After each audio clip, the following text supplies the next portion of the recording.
Let's talk about कि different trigonometric ratios एक coordinate plane के अंदर कैसे आते हैं और कैसे उनमें चेंजेस होते हैं, उस बारे में सबसे पहले बात करते हैं। ठीक है, सबसे पहले ट्रिग्नोमेट्रिक रेशोज कौन कौन से होते हैं इस चीज़ के बारे में पता होना चाहिए। तो पहला ट्रिग्नोमेट्रिक रेशो हमारे पास होता है साइन थीटा। सेकेंड होता है कोस थीटा, जिसको एक्चुअली कोसाइन थीटा बोलते हैं। फिर है टेंजेंट थीटा, जिसको हम टैन थीटा लिखते हैं। कोटेंजेंट थीटा, जिसको हम कोट थीटा लिखते हैं। कोसिकेंट थीटा, जिसको हम कोसेक थीटा भी लिख सकते हैं। और सीकेंट थीटा, जिसको हम सीकेंट थीटा लिखते हैं, लाइक सेक थीटा लिखते हैं। ठीक है, तो ये 6 हमारे पास ट्रिग्नोमेट्रिक रेशोज होते हैं। तो कोऑर्डिनेट प्लेन में उनकी वैल्यूज जानने से पहले हमें ये चीज पता होनी चाहिए कि जो साइन थीटा होता है वो कोसिकेंट थीटा का रेसिप्रोकल होता है। मतलब कि sine theta is equal to 1 over cosecant theta, या फिर इसको हम लिख सकते हैं cosecant theta is 1 over sine theta. Similarly जो कोस और सीकेंट होता है वो एक दूसरे के रेसिप्रोकल होते हैं। मतलब कि cos theta is equal to 1 over sec theta and sec theta is equal to 1 over cos theta. Similarly tangent और कोटेंजेंट की बात करें तो tangent theta is equal to 1 over cotangent theta and cotangent theta is equal to 1 over tan theta. तो इन reciprocals के बारे में हमें पता होना चाहिए। अब आप बात करते हैं कि कोऑर्डिनेट प्लेन में क्या वैल्यूज होती है। तो हमें पता है कि ये एक्स एक्सिस होती है, ये वाई एक्सिस होती है कोऑर्डिनेट प्लेन के अंदर, जिसमें ये फर्स्ट क्वाड्रेंट होता है, ये सेकंड क्वाड्रेंट होता है, ये थर्ड क्वाड्रेंट होता है और ये मेरे पास फोर्थ क्वाड्रेंट होता है। अब जितने भी मेरे पास ट्रिग्नोमेट्रिक रेशोज हैं, मतलब साइन, कोस, टेंजेंट, कोटेंजेंट, सीकेंट और कोसिकेंट, ये जो 6 ट्रिग्नोमेट्रिक रेशोज हैं, इन सब की वैल्यू फर्स्ट क्वाड्रेंट में पॉजिटिव होती है। मतलब कि ये वाला जो पॉजिटिव एक्स एक्सिस है ये 0 डिग्री है और ये वाला जो पॉजिटिव वाई एक्सिस है वो 90 डिग्री है, जिसको हम π/2 लिख सकते हैं।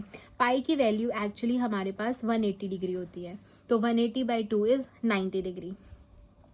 तो 0 से लेके π/2 के बीच में, मतलब एंगल की जो वैल्यू है, जो हम यहाँ पर थीटा की बात कर रहे हैं ना, ये एक्चुअली एक एंगल है।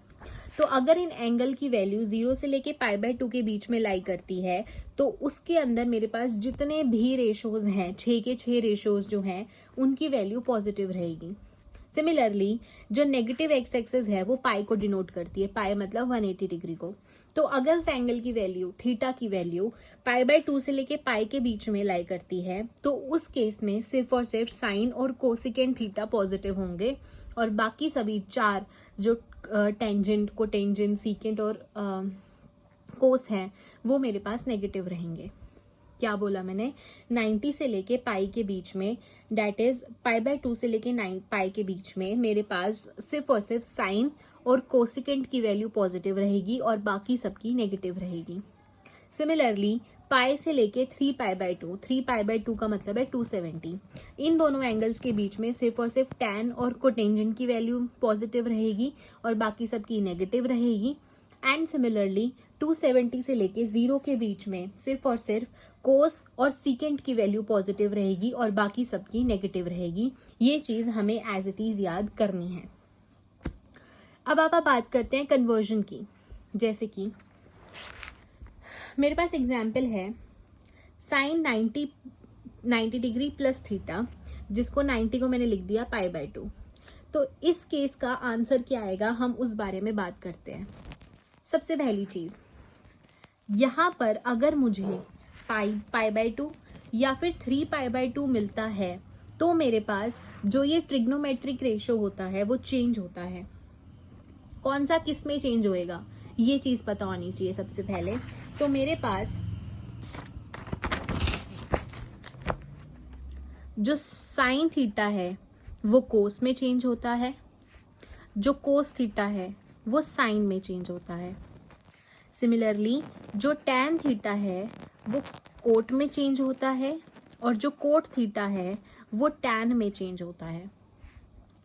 सीकेंट मेरे पास चेंज होता है कोसिकेंट में एंड कोसिकेंट मेरे पास चेंज होता है सीकेंट थीटा में।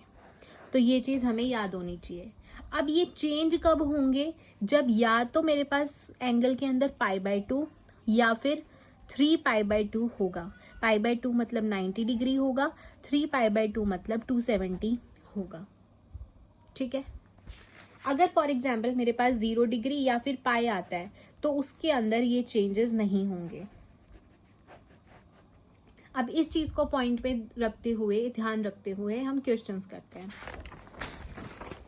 देख, सबसे पहले हमारे पास है साइन 90 डिग्री प्लस थीटा, तो 90 डिग्री को मैंने π/2 लिखा। तो मैंने अभी बताया कि जब π/2 होगा तो मेरे पास जो साइन है वो चेंज होगा कोस के अंदर। जब π/2 होता है तो साइन किस में चेंज होगा, कोस में। तो हम सबसे पहले लिख देते हैं कोस। एंगल कौन सा आएगा, जो यहाँ एंगल है, यहाँ थीटा है तो थीटा आ जाएगा। अब हमें देखना है कि π/2 में अगर मैं कुछ ऐड करती हूँ, π/2 में अगर मैं कुछ ऐड करती हूँ तो सेकंड क्वाड्रेंट आएगा। सेकंड क्वाड्रेंट में यहाँ जो एंगल लिखा होता है, यहाँ पर साइन लिखा हुआ है, तो क्या सेकंड क्वाड्रेंट में साइन पॉजिटिव है? हाँ जी, साइन पॉजिटिव है, तो इसीलिए मेरे पास यहाँ पर आंसर पॉजिटिव आएगा। एक और एग्जाम्पल करते हैं। मेरे पास है साइन 180 प्लस थीटा, 180 को मैं लिख सकती हूँ पाई, तो मेरे पास है साइन पाई प्लस थीटा। मैंने क्या बताया, अगर मेरे पास 0 डिग्री या फिर पाई है तो मेरे पास वैल्यूज चेंज नहीं होंगी, ये कन्वर्जन्स मेरे पास नहीं होंगे। तो उस केस में क्या होता है कि जो यहाँ की जो टर्म होती है ना, यहाँ साइन है तो यहाँ पर साइन ही आ जाएगा। एंगल कौन सा आएगा, यहाँ वाला एंगल, यहाँ थीटा है तो मेरे पास यहाँ एंगल आ जाएगा थीटा। अब हम देखेंगे अगर मैं पाई में कुछ ऐड करती हूँ, पाई प्लस थीटा मतलब कि पाई के अंदर मैं कुछ ऐड कर रही हूँ, तो पाई में अगर मैं कुछ ऐड करती हूँ तो मेरे पास कौन सा क्वाड्रेंट आएगा, थर्ड क्वाड्रेंट आएगा। अब मुझे देखना है कि थर्ड क्वाड्रेंट में यहाँ वाला एंगल, यहाँ वाला ट्रिग्नोमेट्रिक रेशो, यहाँ वाला एंगल कौन सा है, साइन है मेरे पास। तो ये जो साइन है ये इस क्वाड्रेंट के अंदर पॉजिटिव होता है या नेगेटिव होता है, नेगेटिव होता है, क्योंकि हमने कहा कि थर्ड क्वाड्रेंट में सिर्फ और सिर्फ टैन और कोट पॉजिटिव होंगे, बाकी सब मेरे पास क्या होंगे, नेगेटिव होंगे। तो थर्ड क्वाड्रेंट में ये वाला जो एंगल है पाई प्लस थीटा, ये पाई में कुछ ऐड करने पे थर्ड क्वाड्रेंट में लाई कर रहा है। थर्ड क्वाड्रेंट में साइन मेरे पास नेगेटिव होता है तो यहाँ मेरे पास माइनस आ जाएगा। एक और एग्जाम्पल करते हैं।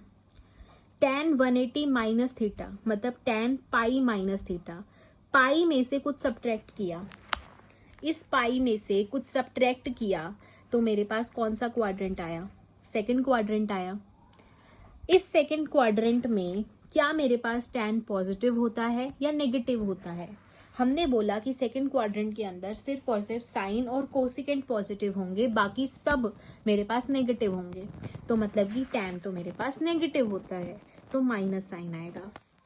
पाई में हमारे पास चेंजेस नहीं होते, जो यहाँ एंगल होता है वही एज इट इज लिखा जाता है और ये वाला एंगल यहाँ पर एज इट इज लिखा जाता है। तो मतलब ये वाली जो चीज थी वो किसके इक्वल है, माइनस tan थीटा के इक्वल है। एक और एग्जाम्पल लेके देख लेते हैं।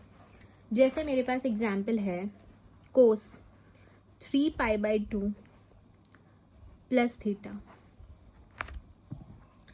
सबसे पहली बात 3π/2, क्या बोला था हमने कि अगर π/2 हो या फिर 3π/2 हो तो मेरे पास ये चेंजेस होंगे। कोस किस में चेंज होता है, साइन में चेंज होता है।